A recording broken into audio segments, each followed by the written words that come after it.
The Rolling Stones and the Beatles will always be associated with each other, but that doesn't mean they always appreciated each other.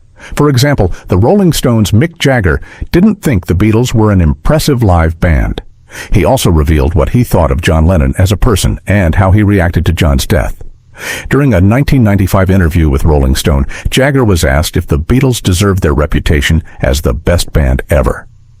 "They certainly were not a great live band," he said. "Maybe they were in the days of the Cavern, when they were coming up as a club band." For context, the Cavern Club was the name of a venue where the Beatles performed during their early days. "I'm sure they were hilariously funny and all that," Jagger added, "and they did have this really good onstage persona. But as far as the modern-day world, they were not a great performing band. But do they deserve the fantastic reputation? They were the Beatles. They were this forerunning breakthrough item, and that's hard to overestimate." Jagger might have been referring to the way that the Beatles paved the way for many British bands, including the Rolling Stones, to find success in the United States. While Jagger had a mixed appraisal of the Beatles as live performers, he had a soft spot for John Lennon as a person. He said that he was deeply upset when John was murdered. In Jagger's opinion, John's death was also horribly ironic. Jagger was probably referring to the contrast between John's activism for peace and his senseless, violent death. "I just felt very sad for the loss of someone that I loved very much," he said. "I didn't write it up as a piece in The Guardian.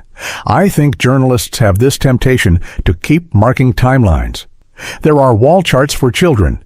Dinosaurs end here, woolly mammoths here, and John Lennon dies here.